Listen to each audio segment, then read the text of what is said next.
Okay guys, ഇവിടെ ഒരാളിനെ 15 വർഷമായിട്ട് കാണുവാനില്ല. 5 അടി പൊക്കം, വെളുത്ത നിറം, ഒരു ഉടുപ്പും അതിൻ്റെ പുറത്ത് വേറൊരു ഉടുപ്പും അതിൻ്റെ പുറത്ത് 3 കളറുള്ള ഷാളുമാണ് സ്ഥിരം വേഷം. ഇവിടുത്തെ പല ബഹുമുഖ സ്ഥാനങ്ങളും അലങ്കരിക്കുന്ന ഇയാളെ ഇടയ്ക്കിടയ്ക്ക് നമുക്ക് കാണാൻ സാധിക്കും. ഓരോ 5 വർഷം കൂടുമ്പോഴും ഒരു മാസക്കാലത്തേക്ക് ഈ നാട്ടിൽ പ്രത്യക്ഷപ്പെടുന്ന ഇയാളുടെ പിന്നിൽ ഒരു വലിയ ലോബി തന്നെ പ്രവർത്തിക്കുന്നുണ്ട്. ലണ്ടനിൽ ജനിച്ച് മുംബൈയിൽ വളർന്ന ഇയാൾ എന്തൊക്കെയോ കാരണങ്ങൾ കൊണ്ട് ഇന്ത്യയിലെ ലോക്സഭയ്ക്കൊക്കെ തിരിക്കേണ്ട അവസ്ഥയിലാണ് ഇപ്പോൾ ഉള്ളത്. ഇയാളെ കണ്ടു കിട്ടുന്നവർ ഉടൻ തന്നെ തിരുവനന്തപുരത്ത് വോട്ടുള്ള ആരെങ്കിലും ഒന്ന് അറിയിക്കേണ്ടതാണ്.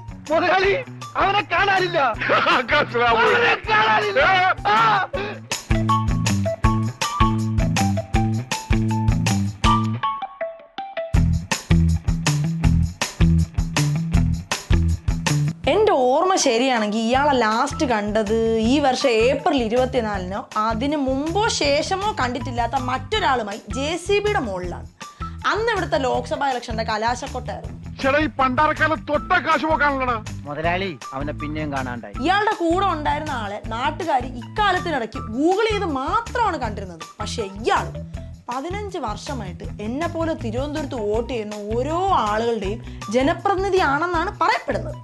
ഇയാളെ കാണാതാവുന്നതിന്റെ ഫണ്ട് എന്താണെന്ന് വെച്ചാൽ ഓരോ 5 വർഷവും ഇലക്ഷൻ നടക്കുമ്പോൾ ഇയാൾ പ്രത്യക്ഷപ്പെടും, പിന്നെ ഇലക്ഷന് നിൽക്കും, പിന്നെയും ജയിക്കും, വാനിഷ് ആവും.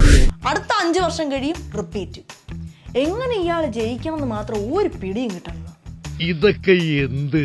ഈ അടുത്ത് തിരുവനന്തപുരം മണ്ഡലത്തിൽ ഒരു പ്രധാനപ്പെട്ട സംഭവം നടന്നിരുന്നു.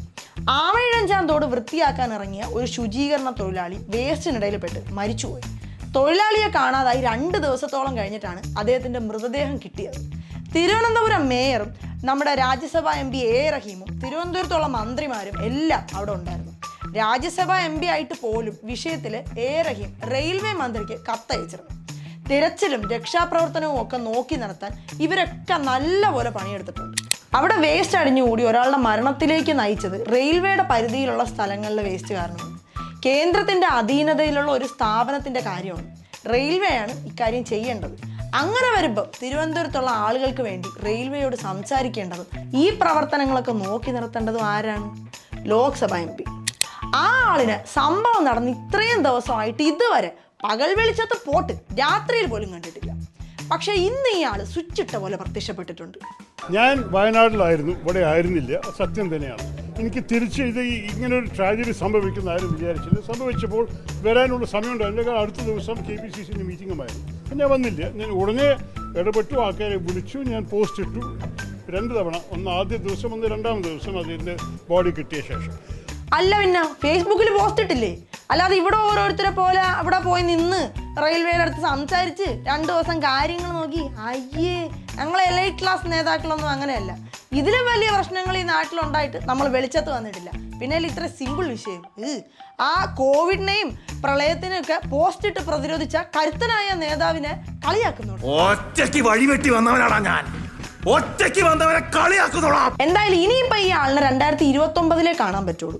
എല്ലാവരും ഒരു കാര്യം ചെയ്തു, കയറി ആ ഫേസ്ബുക്ക് പേജ് അങ്ങ് ഫോളോ ചെയ്തു. ഇതുപോലെ കരുത്തുറ്റ പ്രതികരണങ്ങളും പ്രതിരോധങ്ങളും മുഴങ്ങുന്നത് നിങ്ങൾക്ക് കാണാം. അല്ല പിന്നെ ഞാൻ ഒരു പണി ചെയ്യാം, ആ KPCC ഓഫീസിൽ പോയി കൂടോത്രത്തിന്റെ പ്രോപ്പർട്ടീസ് എന്തെങ്കിലും കിട്ടുമോ നോക്കട്ടെ. 2 ദിവസമെങ്കിലും ഈ മുതലിനെ ഇവിടെ പിടിച്ചു നിർത്തിയിട്ടില്ലെങ്കിൽ നാണക്കേടല്ലേ, വോട്ടറായി പോയില്ലേ.